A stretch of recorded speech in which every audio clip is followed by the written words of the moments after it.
Hi everyone. Today we are going to talk about what kind of relationship can you have with the creator according to the Indian philosophy. So basically we are trying to understand the two basic paths that are there in the Indian spiritual thought, and based upon these two thoughts you will see how various different methods are there to have a relationship with yourself and the creator.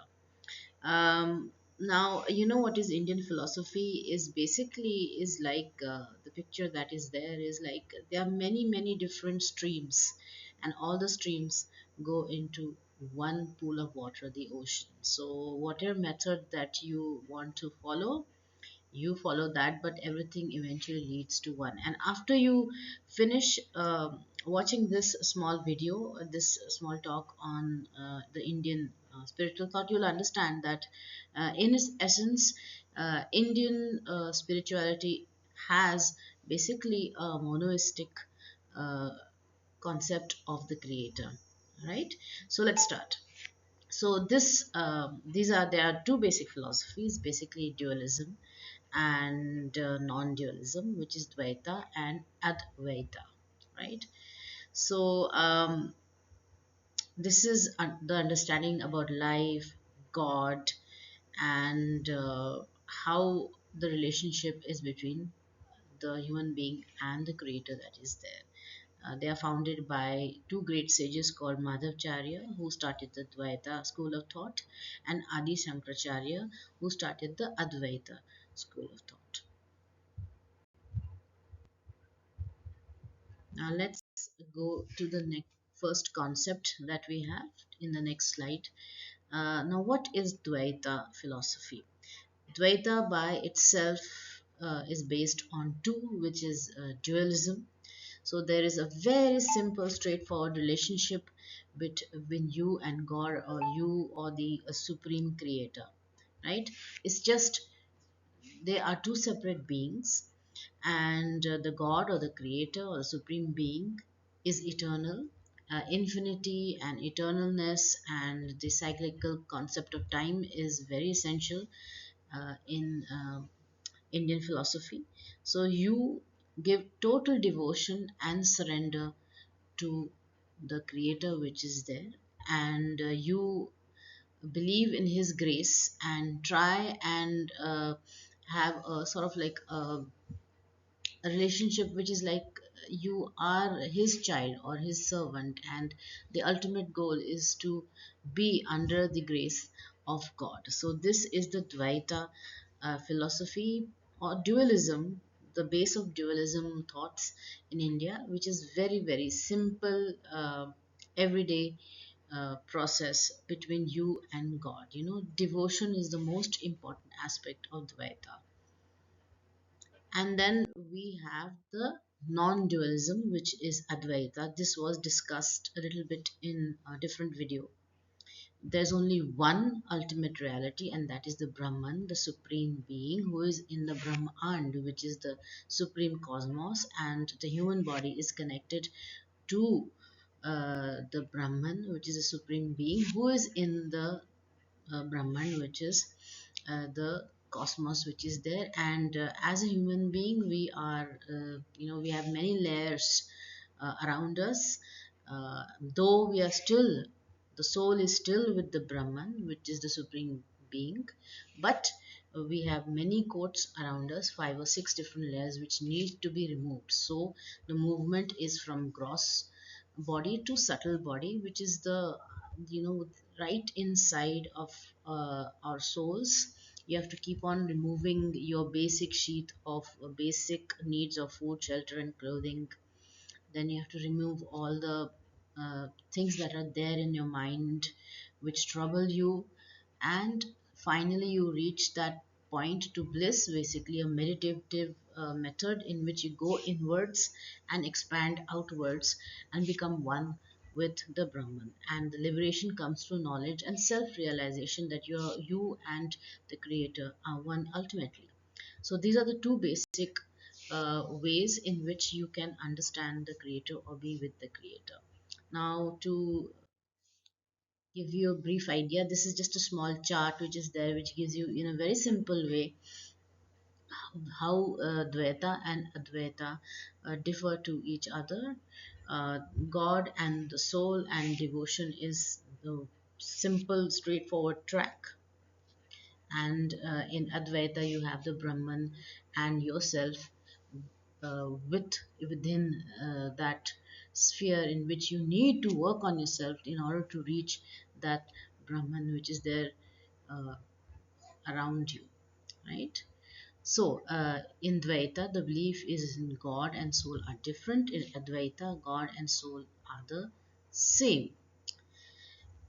The world. How is it different in Dvaita? The real and it is real and is created by God. While in Advaita, there is something called Maya, and this is an illusion that is created, which you have to remove the curtains. It's like a curtain in front of you. You have to try and remove it so that you understand what that the Brahman lies right in front of you. But that's the most difficult aspect of it. So how we get to God or to the Creator in Dvaita, it is just of pure devotion and grace. And Advaita in non-dualism, it is basically self-knowledge and self-inquiry. And the goal in one is to reach God and remain separate from it. You have this relationship with the God, and then in non-dualism, you have the idea that you are one with the Brahman, and you have to work on yourself in order to reach that state and understand that state of what it is. Now, let us now go into the small. So now we're going to discuss in very brief some of the relationships or philosophies that are there in Indian philosophies that describe the nature between ourselves and the universe and how we understand what is the God, who is the creator, and what are the different types of thoughts which show what is it that you believe in, what kind of a relationship you have with the creator or with the universe. So these are basically diagrams I've got from the internet, and they're really interesting. They show the different philosophies and in a diagrammatic way with the God, the living beings, and the material reality, because these are basically the three entities which interact with each other. So we'll start with the first philosophy of existence, that is Sankhya. Now this is going to be very brief. All these philosophies are very deep and very profound, and I would suggest you do your own personal search to understand them fully and choose which one suits you. So Sankhya philosophy is a dualistic uh, school of Indian thought. There is no creator God, and the universal truth is that they think that basically three entities, which is the Purusha, which is the pure consciousness, Prakriti, which is nature, and then there is you. And it is you which interacts with the Purusha and the Prakriti, so that you interact with the material reality and the God and the spirit, right? So, what is the Purusha? It is the pure consciousness, it is the awareness of the self, it is eternal, unchanging, and distinct. It's like a passive observer or a witness to the Prakriti or the nature's activity. And they also believe that their Prakriti or nature has got the gunas. These are the three qualities that Prakriti or nature has that influence and manifest the world. There is Sattva, Rajas, and Tamas. Sattva means purity and clarity, and it is consisting of knowledge, peace, and happiness. Then there is Rajas, basically activity and passion. And then there is Tamas, which is inertia, darkness, and ignorance. So, again, Prakriti then again goes through its evolution of subtle elements and then into gross elements: earth, water, fire, air, and ether, the senses, and then the mind. So it covers all that. Um, so both of them are interconnected.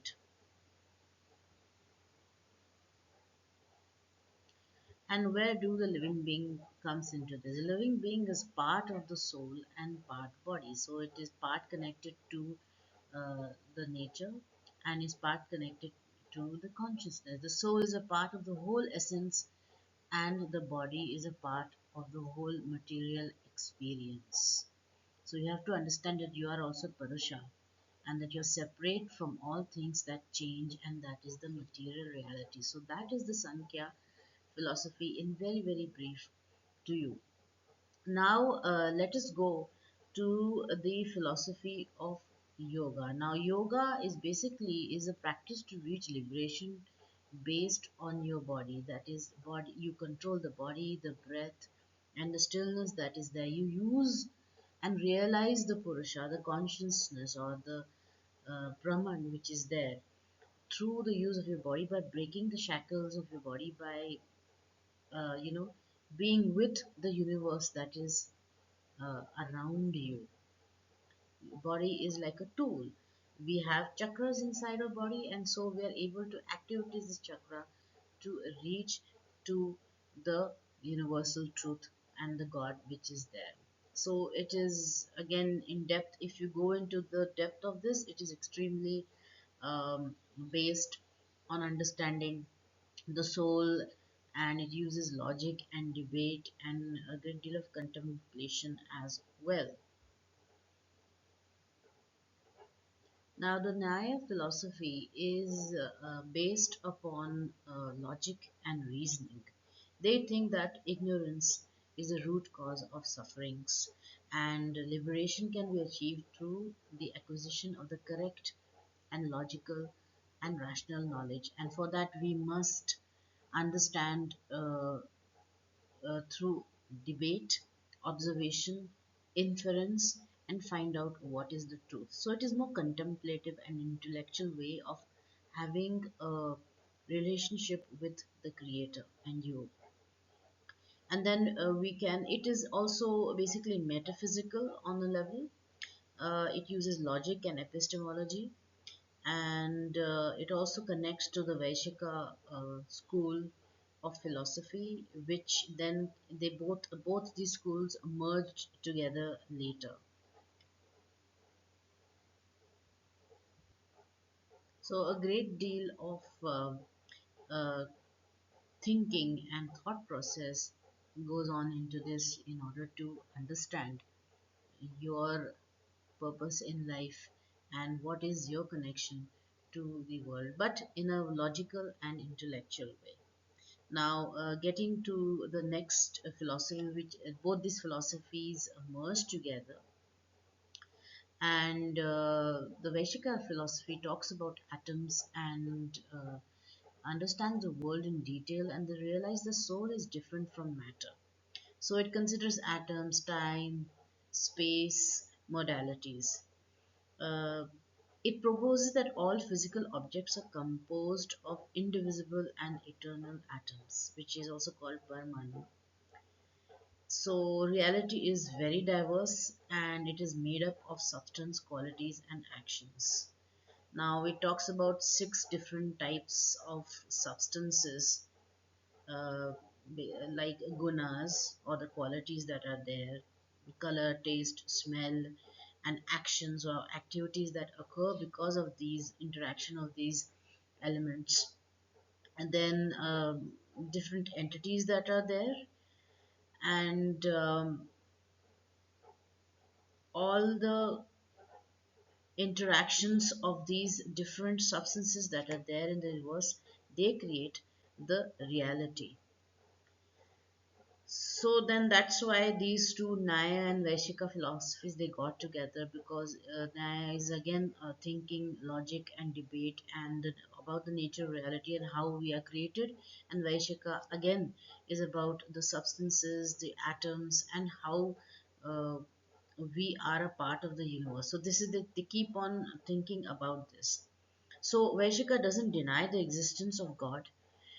It does emphasize the role of karma, that is action. So each substance will definitely have a reaction with each other. We know it in science.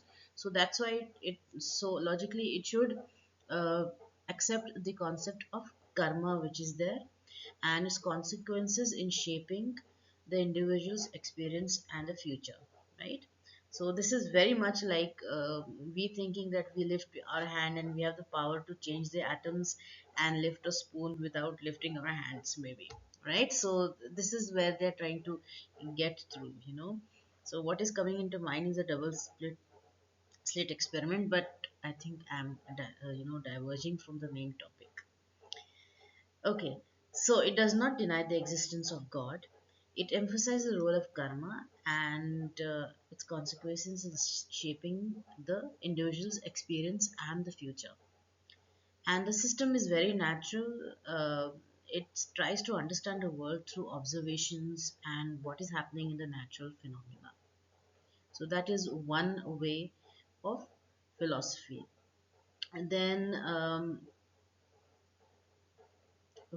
it's more realistic. Then we go to Mimamsa. It's a total, uh, generally a very ritualistic and straightforward philosophy of God and the worshipper. So main idea is of ritual and dharma. You perform duties and you get good life and you reach heaven. Okay, so you do your duties, know the Vedas, do the rituals which are there. It is very practical, work oriented. You put a flower, you put the incense, and you follow a certain mantra, you follow a schedule, and you expect the a good life afterwards, even when you go to heaven. We have spoken about Vedanta. Now, just to touch up on the Vaishishta Advaita uh, concept, the philosophy is of non dualism of the qualified. So there's a unique relationship between the Brahman, which is the supreme reality, and the individual soul, the Jiva, which is, you can see over there, the Jagat, Jiva, and the Brahman. So Brahman is not merely an absolute, but it has got the world and the individual souls also, which it attract is interacts with.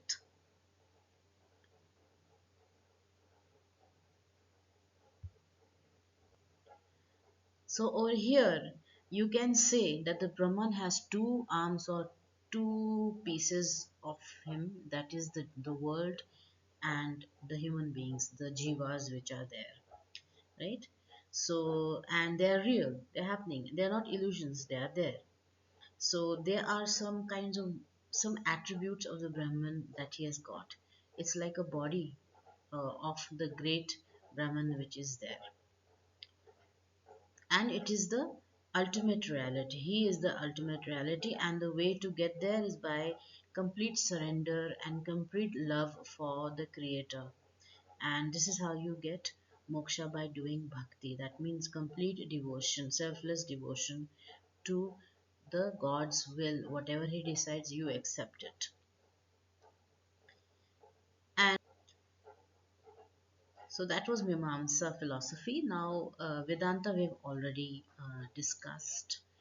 Uh, and now Buddhism, we all know, is there's no permanent self, and you have to let go of your cravings, and your desires is the main cause of sorrows, and you have to reach nirvana, and that is you have to end your suffering by limiting your wants and desires, and that's how you will reach the ultimate goal. You have to be compassionate and follow kindness, uh, is the philosophy, and that we change every second, every minute we are going through a change.